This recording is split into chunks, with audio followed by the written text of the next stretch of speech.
जय हिंद सोल्जर्स। कैसे हैं आप सभी। तो आज के इस वीडियो लेक्चर में हम फिजिक्स के प्रीवियस ईयर में आए हुए सभी क्वेश्चंस का डिस्कशन करने वाले हैं, जो कि आपके 2017 से लेकर 2020 तक के सभी क्वेश्चंस होंगे।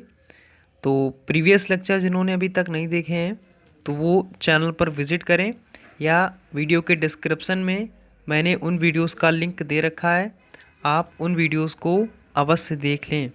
ठीक है, जो कि आपकी परीक्षा में बहुत ही ज़्यादा महत्वपूर्ण सिद्ध होने वाले हैं, बहुत ही ज़्यादा महत्वपूर्ण साबित होने वाले हैं।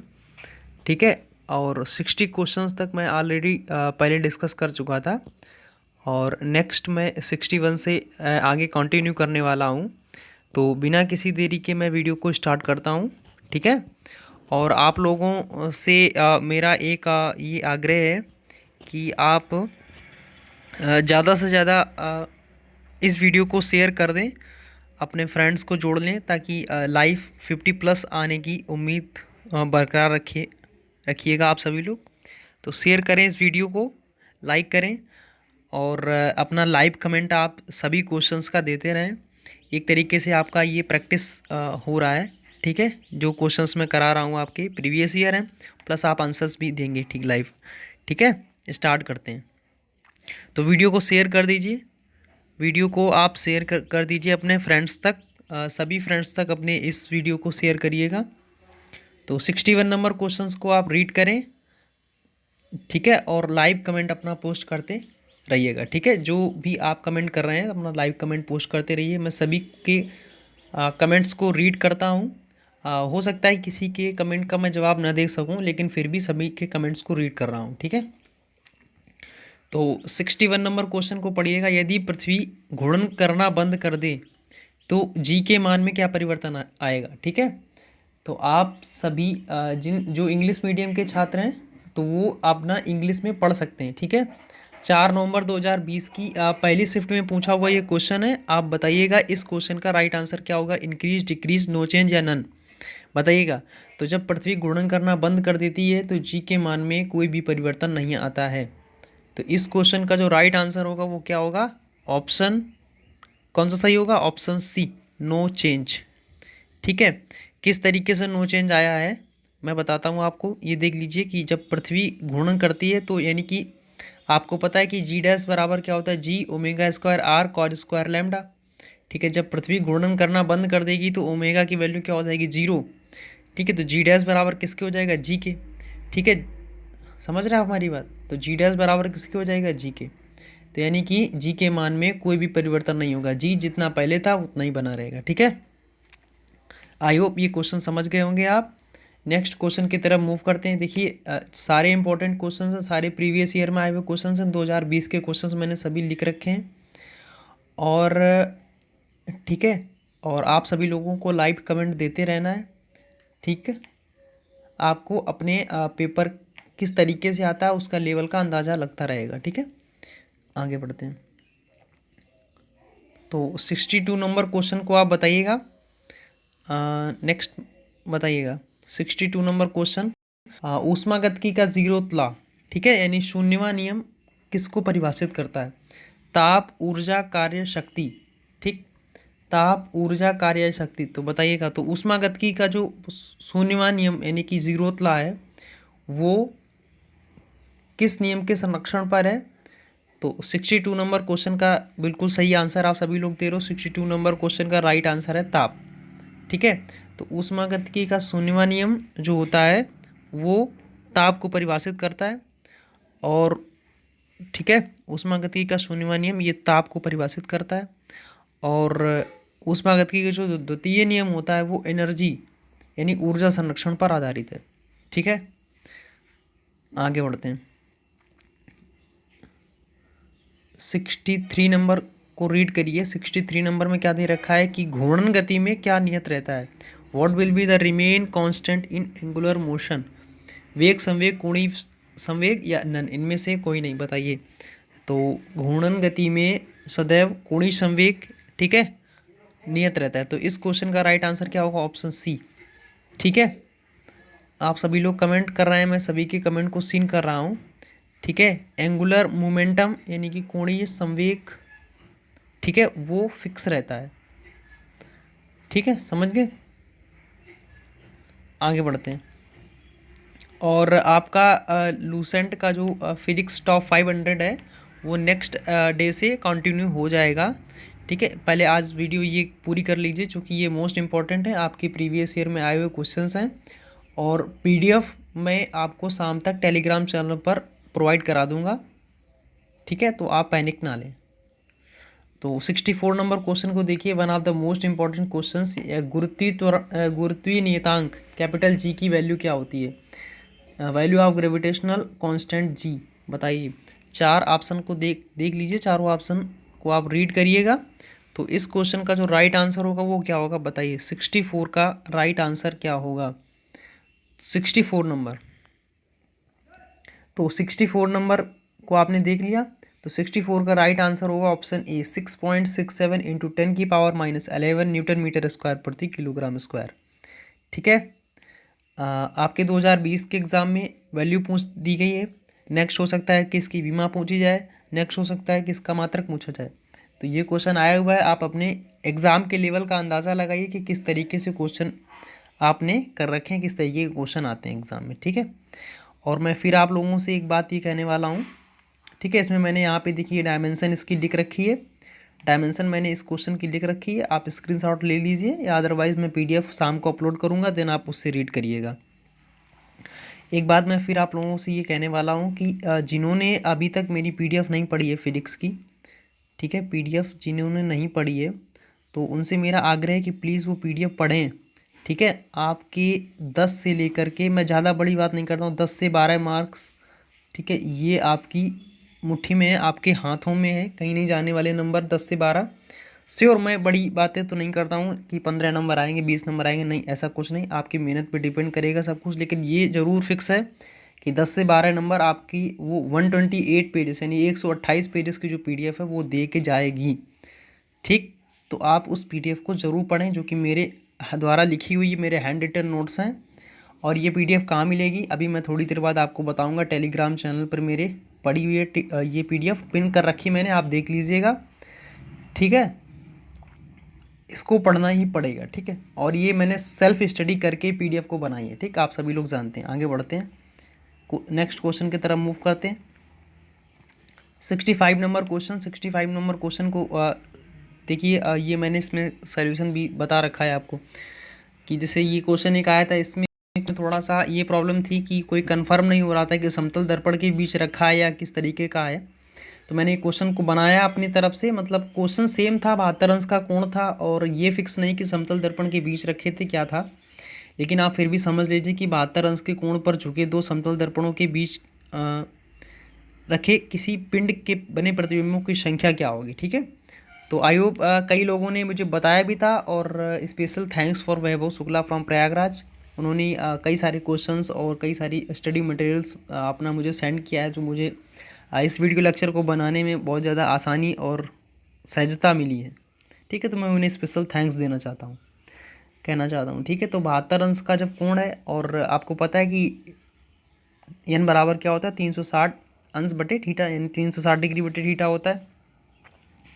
तो वहाँ से बने प्रतिबिंबों को संख्या आप निकाल सकते हैं, 360 बटे 72, यानी आंसर कितना आएगा 5, जब समतल दर्पणों के बीच रखे हों। ठीक, झुके हुए दो समतल दर्पणों के बीच रखा गया हो। ठीक है, नेक्स्ट आगे क्वेश्चन की तरह मूव करते हैं। 66 नंबर को आप देख लीजिए। 66 नंबर, इसमें डायमेंशन बताना है वी की, समीकरण इक्वेशन दे रखा है वी बराबर ए प्लस बी टी स्क्वायर। ये क्वेश्चन आया था आपके 4 नवंबर 2020 के क्वेश्चन में। शिफ्ट मुझे नहीं पता है शिफ्ट किस में आया, लेकिन आई होप जो भी आया हो, लेकिन यही सेम क्वेश्चन था। आपको बी की डायमेंशन बताना है, तो वी की डायमेंशन, तो जब बी की डायमेंशन इसमें पूछी गई तो वी बराबर बी टी स्क्वायर के हो जाएगा, और बी की वैल्यू क्या होगी, वी बटे टी स्क्वायर, वी बटे टी स्क्वायर। तो यहाँ से जब आप डायमेंशन फाइंड करेंगे तो 66 नंबर क्वेश्चन का जो राइट आंसर आएगा, प्लीज़ कमेंट करिए आप सभी लोग, सभी के कमेंट मुझे रीड होने चाहिए। शेयर कर दीजिए आप सभी लोग, अपना शेयर करिए, और अगर लाइक का बटन दिख रहा होगा आपको तो प्लीज़ उसे दबाइए, प्रेस करिए, क्योंकि उसकी बहुत ज़्यादा नीड होती है मुझे। लाइक ज़रूर प्रेस करिए। ठीक, तो इस क्वेश्चन का जो राइट आंसर हो जाएगा वो क्या होगा, ऑप्शन 66 का option C is the right answer. ठीक है, मोस्टली सभी लोग राइट आंसर दे रहे हैं। ठीक है, 67 नंबर नेक्स्ट क्वेश्चन आपका आया था कि अल्फ़ा बीटा और गामा से कुछ रिलेशन ऐसा पूछा गया था। तो आई होप सभी लोगों को पता होगा। मैंने यहाँ पे देखी 66 नंबर क्वेश्चन का सोल्यूशन दे रखा है, आप इजीली इसको बाद में समझते रहिएगा। ठीक है, स्क्रीनशॉट जिन्हें लेना वो स्क्रीनशॉट ले सकते हैं। तो 67 नंबर मैंने बताया अभी आपको कि अल्फ़ा बीटा और गामा में संबंध आया था, रिलेशन से पूछा गया था, रिलेशन पूछा गया था। तो आप सभी को पता है कि 1:2:3 होता है। ठीक, तो इसमें ऑप्शन देने की कोई बातें नहीं होती। तो नेक्स्ट मूव करते हैं 68 नंबर क्वेश्चन को। देखिए 68 नंबर क्वेश्चन में पूछा गया था कि प्रतिबाधा जेड की बीमा बताइए। अच्छा, आप सभी को पता है कि one of the most important questions है, रिपीटेटिव फॉर्म में पूछा जाता है, मोस्ट इंपॉर्टेंट। और आपको ये लर्न होना चाहिए एक तरीके से कि क्वेश्चन आप देखो तुरंत ऑप्शन लगाओ। वहाँ पे एग्जाम हॉल में इतना समय नहीं बचता कि आप सोल्यूशन करें फिर ये करें वो करें। तो कुछ ऐसी डायमेंशंस हैं जिन्हें आपको मुँह जबान पे, मतलब आपको माइंड पे मगअप होनी चाहिए, याद होनी चाहिए। प्रतिबाधा जेड की बीमा, आपको पता है कि जेड की बीमा आर की बीमा के बराबर होती है, यानी कि ओम की बीमा के बराबर होती है। जेड ओम इसका मात्रक हो गया, जेड बराबर आर। आपको पता है कि प्रतिबाधा जेड बराबर क्या होता है, √r² plus XL minus XC का होल स्क्वायर। ठीक, ये होता है, यही तो होता है ना। तो यहाँ से आप जेड बराबर आर होता है, तो आर की डायमेंशन निकालेंगे तो वो जेड की भी फाइंड हो जाएगी, प्रतिबाधा की पता चल जाएगी। ठीक है, तो आर बराबर क्या होता है, वी अपान आई होता है, और वी बराबर W/Q। ठीक है, तो W/Q × I। तो यहाँ से जब आप सोल्यूशन करेंगे तो 68 नंबर क्वेश्चन का, ये देखिए मैंने यहाँ पे लिख रखा है, इजीली आप समझिए कि कितना इसका मतलब डायमेंशन आएगी। ठीक है, तो ये इसकी डायमेंशन आएगी। ठीक है, आप सभी लोग कमेंट अपना करते रहिए कि जिन्होंने फाइंड कर रखी तो वो अपना आप बताते रहिए कि हाँ मैंने सर फाइंड कर ली, इतना आया, इसका इतना आ रहा है, इतना आ रहा है। अब प्लीज़, मैं सभी के कमेंट देख रहा हूँ, नाम तो किसी का लेने में असमर्थ हूँ, लेकिन बस ये है कि जैसे अभी क्वेश्चंस भी रीड करने पड़ते हैं, बताने पड़ते हैं, तो ये सब देखने में प्रॉब्लम होती है। बट मैं कमेंट सभी के सेंड कर रहा हूँ। ठीक है, तो आई होप आप इजीली अंडरस्टैंड कर सके होंगे, इजीली अंडरस्टैंड समझ में आ गया होगा आपके। तो नेक्स्ट क्वेश्चन की तरफ मूव करते हैं। 69 देखिए, 69 नंबर, यदि पृथ्वी, ऑप्शन मैंने दे रखे हैं यहाँ पे। ओके, ठीक है, हाँ, यदि पृथ्वी की त्रिज्या आधी हो जाए, ठीक है, आर जो है वो r/2 हो जाए तो जी के मान में क्या प्रभाव पड़ेगा। इंग्लिश मीडियम वाले अपना इंग्लिश का क्वेश्चन पढ़ सकते हैं, इजिली अंडर रीड कर सकते हैं। ठीक है, तो 69 नंबर क्वेश्चन को आप बताइएगा कि इस क्वेश्चन का जो राइट आंसर होगा वो क्या होगा। 69 नंबर क्वेश्चन, तो आपको पता होगा कि जी बराबर क्या होता है, 4/3 पाई ρg/r। ठीक, तो जी डायरेक्टली प्रोपोर्शनल टू किसके हो जाएगा, कैपिटल आर के। ठीक है, जब यहाँ पर हम त्रिज्या आदि यानी r/2 कर रहे हैं तो जी कितना हो जाएगा, g/2। आपको ये चीज़ समझ में आई। आई होप आप लोग ईजिली अंडरस्टैंड कर सके कि इस क्वेश्चन का राइट आंसर जो होगा वो ऑप्शन बी होगा। जिन्हें नहीं समझ में आया है वो इसका सॉल्यूशन देख सकते हैं। ठीक है, G proportional to direct capital R की होता है, जब त्रिज्या आधी हो रही तो जी का मान भी आधा हो जाएगा। ठीक है, जिन्हें नहीं समझ में आया है वो आप अपना बाद में समझते रहिएगा। ठीक है, मैंने यहाँ पे सोल्यूशन दे रखा है, आपको पीडीएफ में इसी तरीके से मिल जाएगा। ठीक है, और ये one of the most important question है, रिपीटेटिव फॉर्म में पूछा जा सकता है आपसे, तो इसको भूलिएगा नहीं। ठीक है, जितने क्वेश्चन अब आपको दिए मैंने, एक साथ में 100 क्वेश्चन की पीडीएफ दूंगा आप सभी लोगों को। तो सभी के सभी क्वेश्चन आपको लर्न होने चाहिए, याद होने चाहिए, माइंड में मगअप होने चाहिए। अगर कोई इसी तरीके का या यही क्वेश्चन रिपीट होता है तो आप तुरंत ईजिली क्वेश्चन जैसे देखेंगे तुरंत उसका आंसर करेंगे जाके। ठीक है, तो नेक्स्ट क्वेश्चन की तरफ मूव करते हैं। 70 नंबर क्वेश्चन, ये भी 4 नवंबर की पूछा गया है, सिर्फ मुझे पता नहीं। डायमेंशन पूछेगी electric field of the most important question, तो ई बराबर F/Q0 से आप इसकी डायमेंशन निकाल सकते हैं। आप अपने स्क्रीन पर देख सकते हैं कि इसका आंसर क्या आएगा, डायमेंशन क्या आएगा। ठीक है, आगे मूव करते हैं। तो जिन क्वेश्चन में ऑप्शन देने की आवश्यकता है, नीड है, उन्हीं क्वेश्चन में मैं ऑप्शन दे रहा हूँ। जिनमें ऑप्शन की नीड नहीं है तो फालतू में समय बेकार करना वो ठीक नहीं है। ठीक है, आगे बढ़ते हैं। 71 नंबर क्वेश्चन को देखिए। 71 नंबर क्वेश्चन में क्या दे रखा है, हाँ ठीक है, ये तो 71 नंबर क्वेश्चन को आप अगर देखेंगे तो T1 की वैल्यू दे रखी है। कार्नोट इंजन से रिलेटेड ये सवाल है और ये मोस्ट इंपॉर्टेंट चैप्टर है। प्लीज़ इस चैप्टर के 8-10 क्वेश्चन आप ज़रूर लगाकर एग्ज़ाम देने जाएँ। एक ना एक क्वेश्चन ज़रूर आएगा, किसी न किसी शिफ्ट में ज़रूर आता है। तो T1 की वैल्यू यहाँ पर दे रखी है 127 डिग्री सेल्सियस, और जो यहाँ पे जो इसका यहाँ पे ईटा की वैल्यू दे रखी है कितनी, मतलब 60% क्षमता इसकी दे रखी, और T2 की वैल्यू फाइंड करनी है आपको। तो ठीक है, तो 1 - T2 अपॉन T1 से इसको जब आप सॉल्व करेंगे तो कितना आएगा, प्लीज़ आप कमेंट करिएगा, स्कोरिंग बताइए कि इस क्वेश्चन का राइट आंसर कितना आएगा। 150 के, 160 के, 170 के, 180 के। तो इस क्वेश्चन का प्लीज़ आप सॉल्व करिएगा, जल्दी से क्विक सॉल्व करिए, आगे क्वेश्चंस काफ़ी सारे बताने आज मुझे। तो इस क्वेश्चन का ईटा बराबर 1 - T2 अपॉन T1। ठीक है, आप T1 को पहले कन्वर्ट करें, डिग्री सेल्सियस को केल्विन में जब कन्वर्ट करेंगे तो 127 प्लस 273 को ऐड करेंगे तो कितना आएगा 400 के। देन आप सॉल्व करिएगा, देन अब आप T1 की वैल्यू 400 रखेंगे।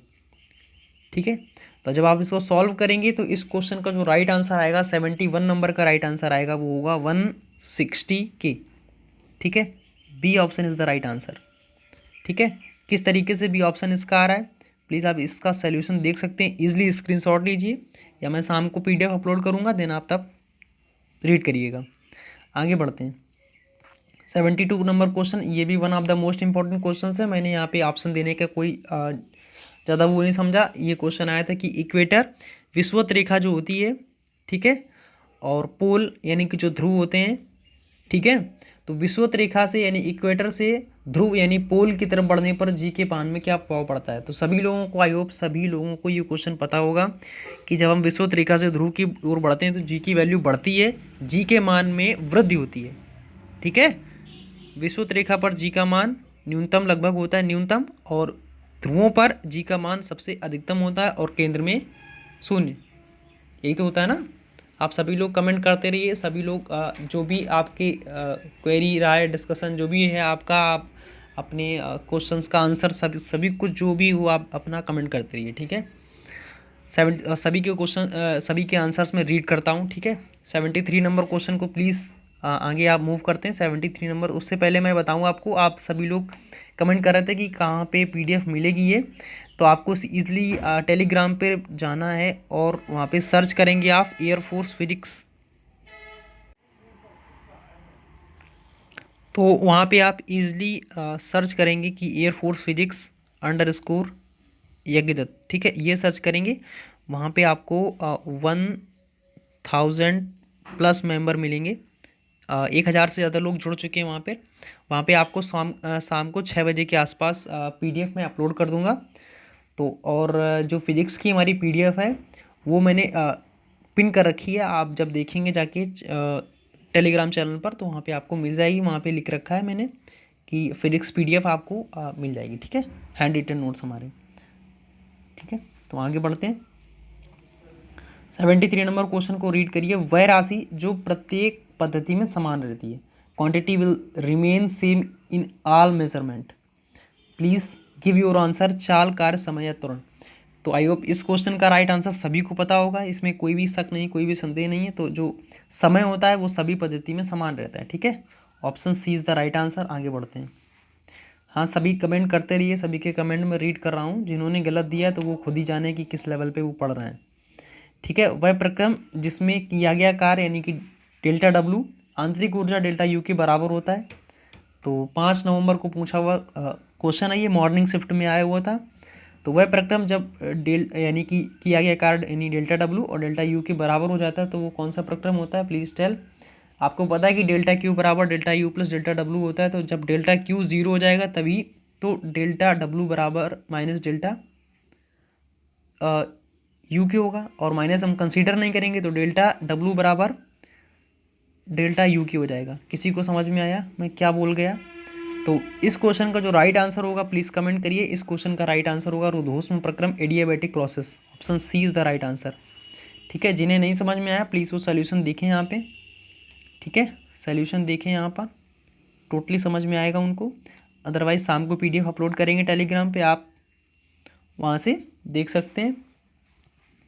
वहाँ पे आप रीड करिएगा। जिन्होंने टेलीग्राम चैनल को ज्वाइन नहीं किया अभी तक वो ज्वाइन करें, लिंक मैंने चैनल वीडियो के डिस्क्रिप्शन में डाल रखा है, या आप टेलीग्राम में जाएंगे, अभी मैंने ऊपर आपको बताया था कि सर्च करके आप एयरफोर्स फिजिक्स _ यज्ञदत्त से सर्च कर सकते हैं। ठीक है, आगे बढ़ते हैं। 75 नंबर क्वेश्चन को आप देखिए। 75 नंबर इसमें दे रखा था कि पोटेंशियल निकालना है आपको, यानी विभव ज्ञात करना है कि Q बराबर दे रखा है 5 कूलाम, W कार्य बराबर 100 joule, 100 joule, find the value of potential. ठीक है, V की वैल्यू आपको ज्ञात करनी है। तो 75 नंबर क्वेश्चन में आपको बताइएगा प्लीज़।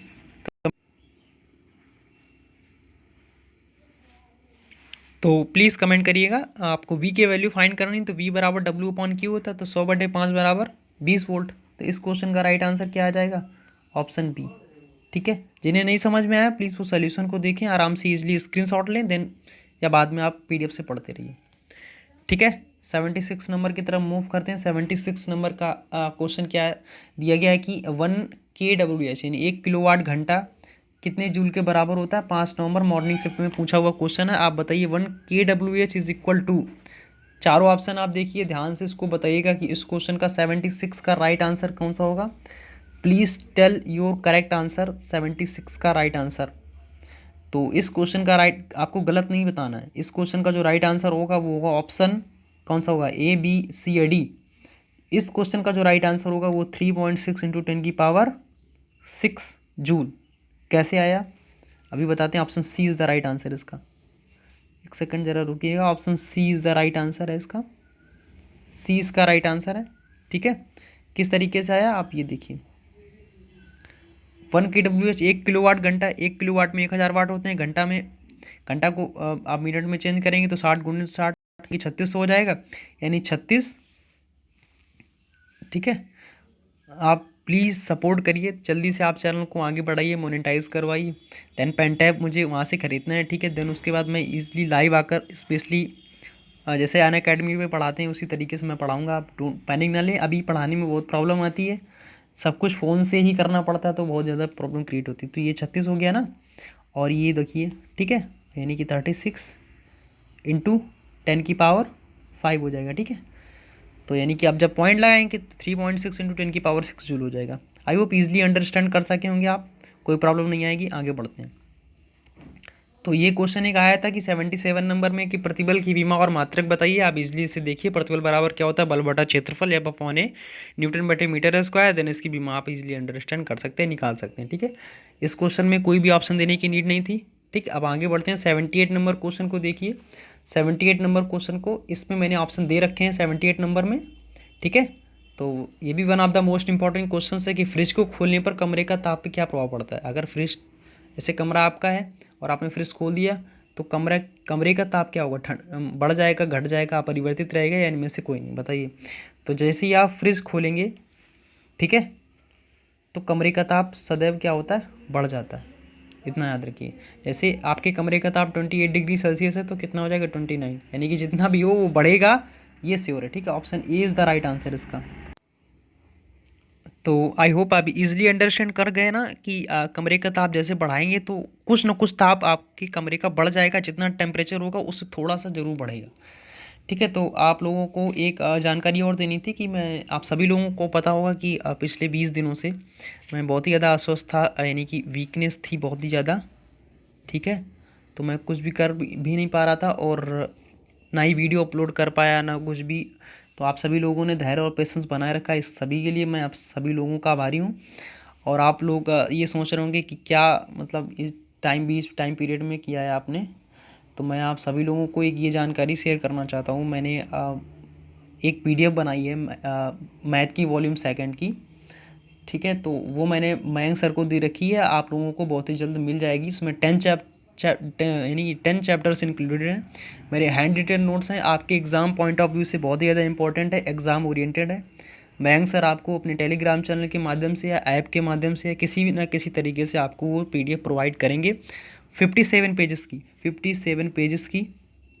ठीक है, 57 पेज हैं उसमें, कोई बहुत ज़्यादा बड़ी नहीं है। और 10 चैप्टर्स मैंने इंक्लूड कर रखे हैं 57 पेजेस की। मोस्ट इंपॉर्टेंट है जो आपके एग्ज़ाम में से रिलेवेंट है, वो PDF मैंने दे रखी है। उसमें हाईलाइट ये है कि आपके कॉनिक सेक्शन है, स्ट्रेट लाइन है, और आपका वेक्टर है, 3D है, डोमेन रेंज है उसमें, और आपका डेफिनेट इंटीग्रेशन के डायरेक्ट रिजल्ट हैं, डिटर्मिनेट सारणी की PDF उसी में लगी हुई है। और मैं बताऊँ आपको, डोमेन रेंज मैंने बता दिया आपको। ठीक है। एरिया अंडर कर्व वाले जो चैप्टर्स हैं उसकी सारे मोस्ट इंपॉर्टेंट क्वेश्चंस मैंने उसमें लिख रखे हैं, आप देखेंगे तो आपका दिल खुश होगा उस पीडीएफ को देख के। ठीक है, मैंने ये चूँकि देखिए हमारे पास तो बहुत ही कम लोग जुड़े हैं, मयंक सर के पास मतलब लाखों की संख्या में लोग जुड़े हैं इतने ज़्यादा, तो अधिक से अधिक लोगों का लाभ हो मेरे द्वारा तो बस इससे बेटर और कुछ हो ही नहीं सकता। तो इसीलिए मैं ये सब कर रहा हूँ आप लोगों के लिए, आप लोगों के उद्देश्य भलाई के उद्देश्य के लिए। चूँकि ये पीडीएफ बनाना तो बहुत जल्दी था, ठीक है, लेकिन अब चूँकि कोरोना की वजह से ये आपका एग्ज़ाम पोस्टपोन हो गया तो मेरे लिए वो प्रॉफिट हो गया। तो मैंने आराम से उसको बनाया और मयंक सर को दे दिया, वो आई होप वो आपको बहुत ही जल्दी प्रोवाइड करेंगे वो पीडीएफ। ठीक है, तो आप पैनिक ना लें, ठीक है, वो पीडीएफ भी आपको मिल जाएगी, फ़ोटो कापी निकलवाइएगा आप उसकी, बस पढ़िएगा उसको, मज़ा आएगा आपका सभी को। ठीक है, आगे बढ़ते हैं। 79 नंबर क्वेश्चन, 79 नंबर क्वेश्चन को बताइए, one of the most important questions कि Kirchhoff second law is based on, Kirchhoff का द्वितीय नियम किस पर आधारित है, आवेश, ऊर्जा, ताप, इनमें से कोई नहीं।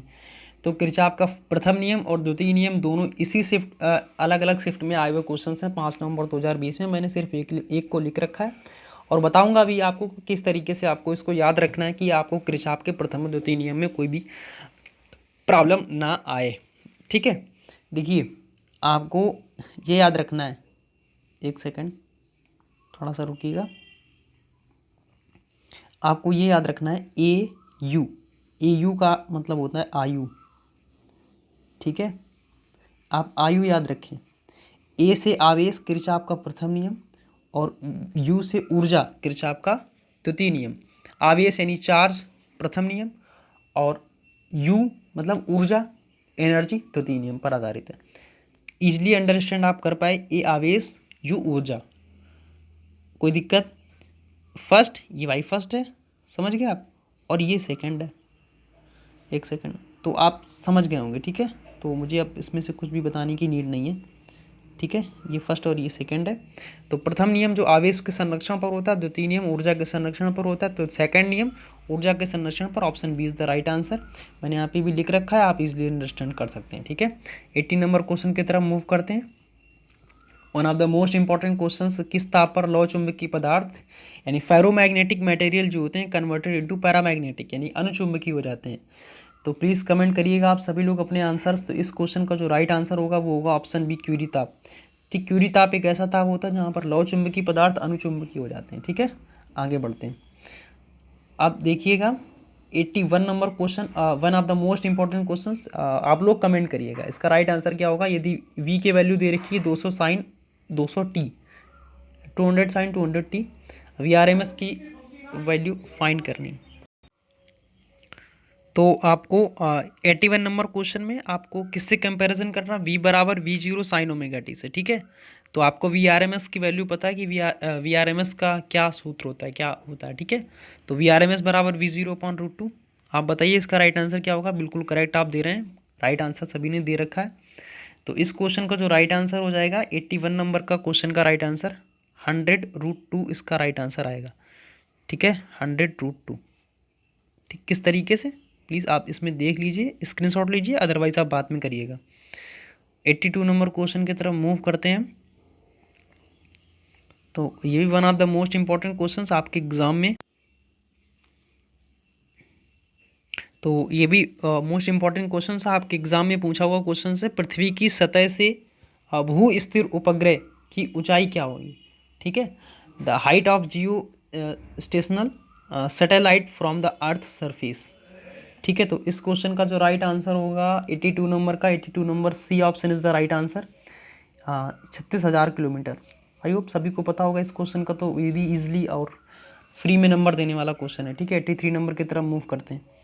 83 नंबर क्वेश्चन देखिए, एलआर पर्वत, एलआर पर्वत आपने सुना होगा, उसमें शक्ति का मान बताइए, शक्ति की वैल्यू क्या होती है एलआर पर्वत। 4 ऑप्शन दे रखे हैं, 1, 0, π/2 या cos फाइव। बताइए इस क्वेश्चन का राइट आंसर क्या होगा। मैंने यहाँ पे थोड़ा नीचे सॉल्यूशन दे रखा है आप सभी लोगों के लिए, इसी वजह से मैं इस क्वेश्चन को ऊपर स्क्रॉल नहीं कर रहा हूँ, वरना आप सॉल्यूशन देख लेंगे तो फ़ायदा क्या होगा।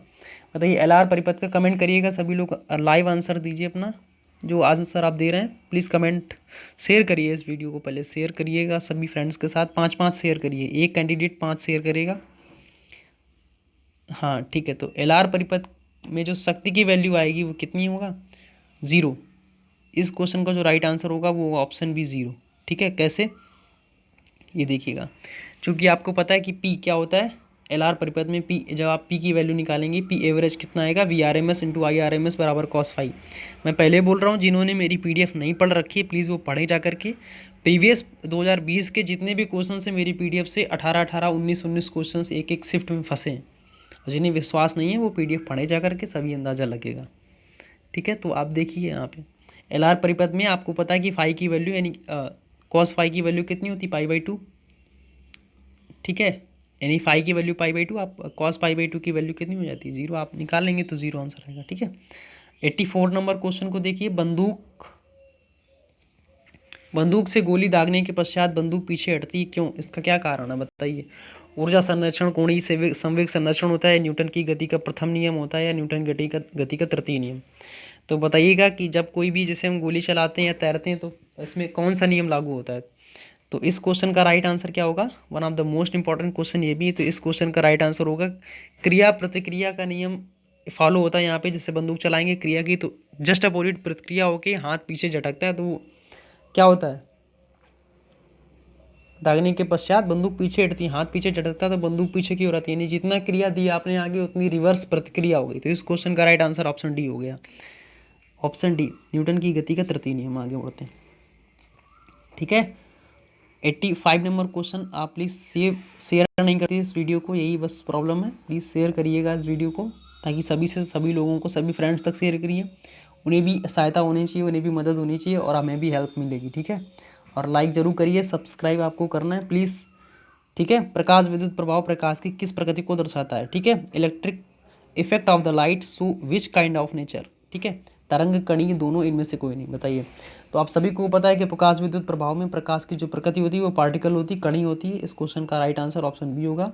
आप सभी लोग अपने कमेंट करते जाइए, मैं सभी के कमेंट को सीन करता हूँ, आगे बढ़िएगा। 86 नंबर क्वेश्चन के देखिए, one of the most important question, G का मान बढ़ने पर स्प्रिंग पेंडुलम के आवर्तकाल में क्या प्रभाव पड़ेगा। सोच समझ के आंसर दीजिए, हड़बड़ाने की कोई आवश्यकता नहीं है।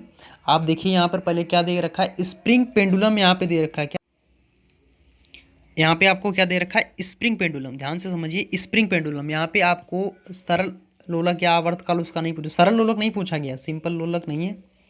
यहाँ पे क्या दे रखा है, स्प्रिंग पेंडुलम। और स्प्रिंग पेंडुलम क्या होता है, ई बराबर, अब पेन टाइम नहीं तो ये लिखने में बहुत प्रॉब्लम आती है यहाँ पे, m/k। ज़रा ध्यान से देखिएगा, यहाँ पे कहीं भी जी का वैल्यू या जी का मान यहाँ पे है, देख रहे हैं आप ध्यान से, यम पे है, द्रव्यमान पे, ओके।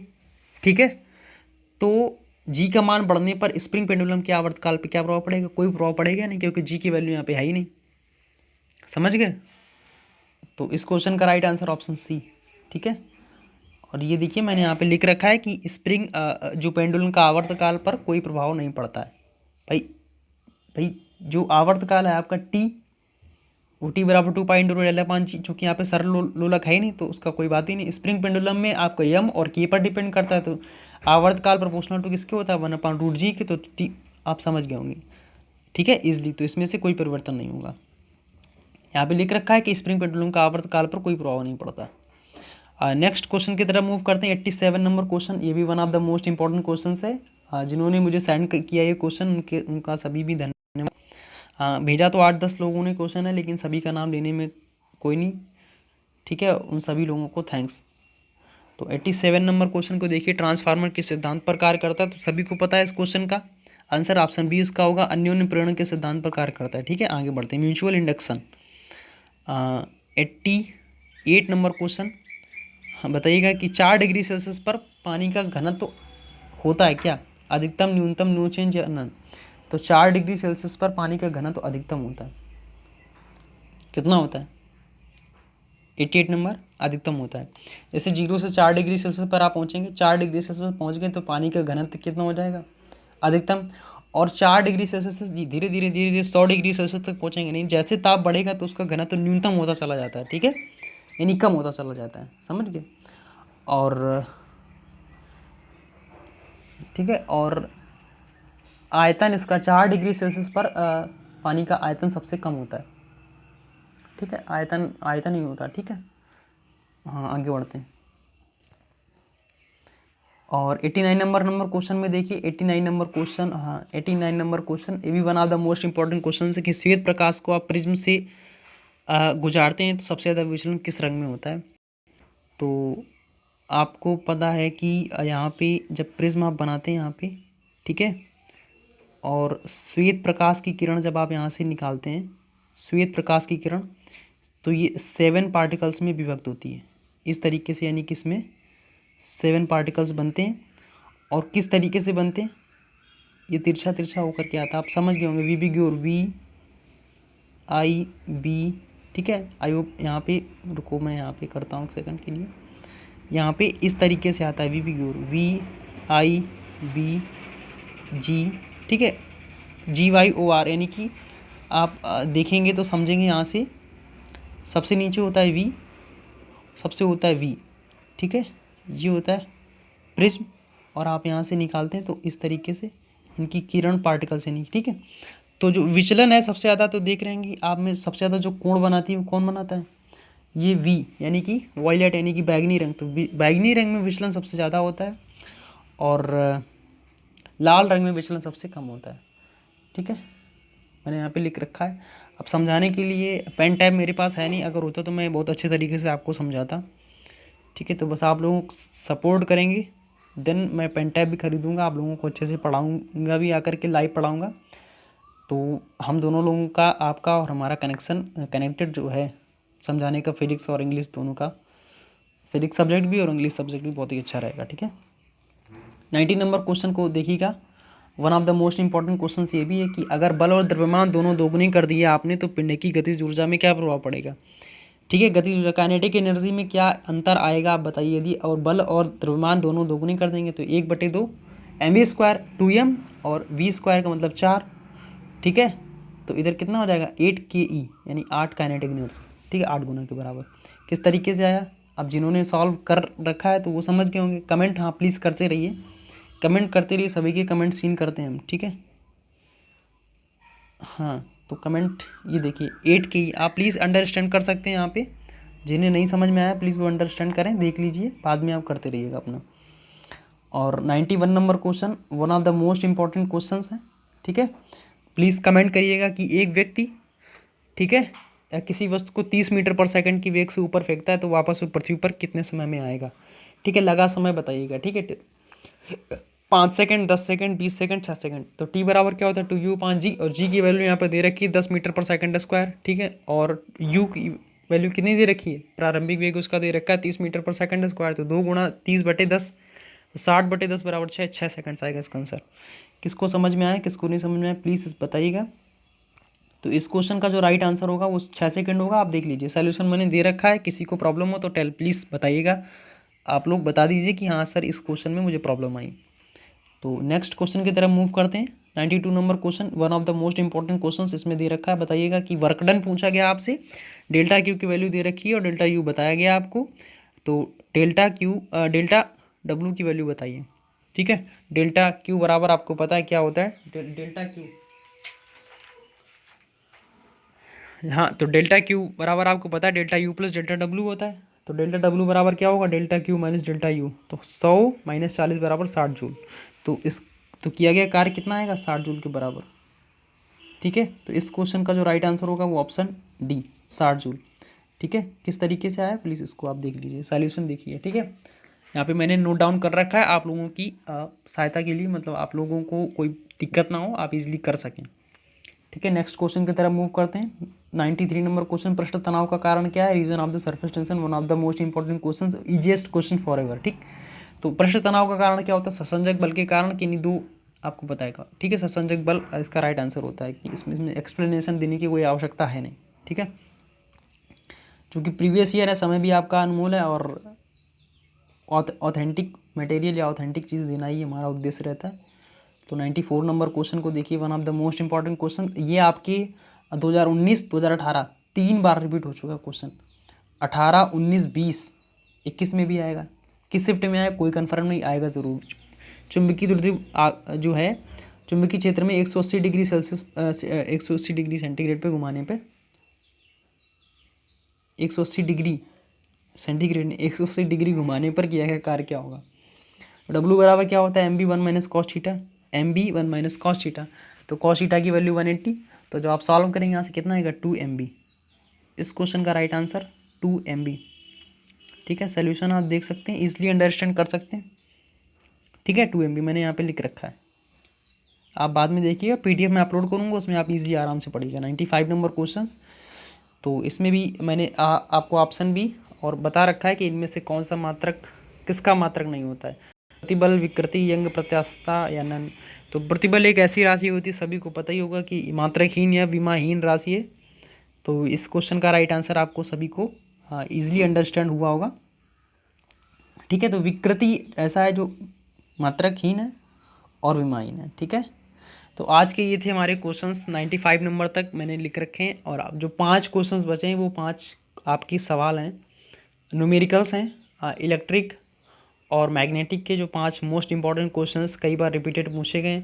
उनमें डाउट ये था कि 2018 में भी क्वेश्चंस सेम उसी तरीके से मुझे मिले, 20 में भी हैं और कुछ 19 में भी मैच कर रहे हैं। तो मुझे उसमें से भी सामंजस्य बैठाना है कि कौन सा क्वेश्चन राइट है, कौन सा क्वेश्चन कौन सा आपको दिया जाए।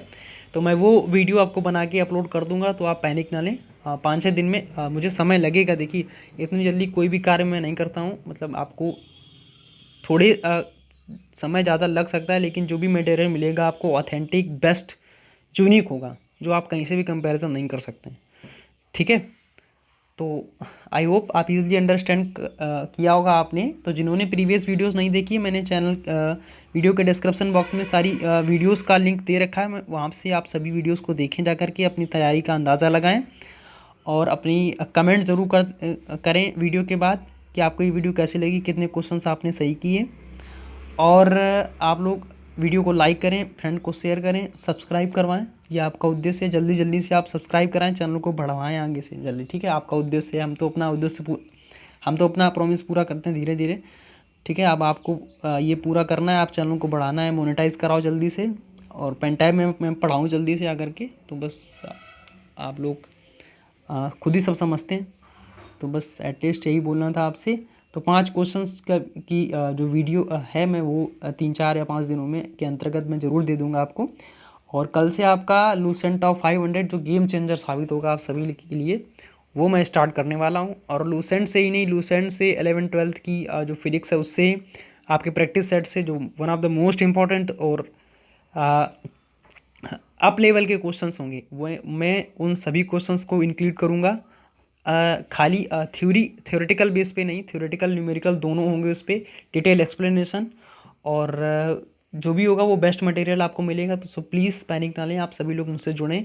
टेलीग्राम पर आप जाएं, टेलीग्राम पर Yagyadatt air force physics _ Yagyadatt search करेंगे आपको, तो वहाँ पे मुझसे ऐड हूँ।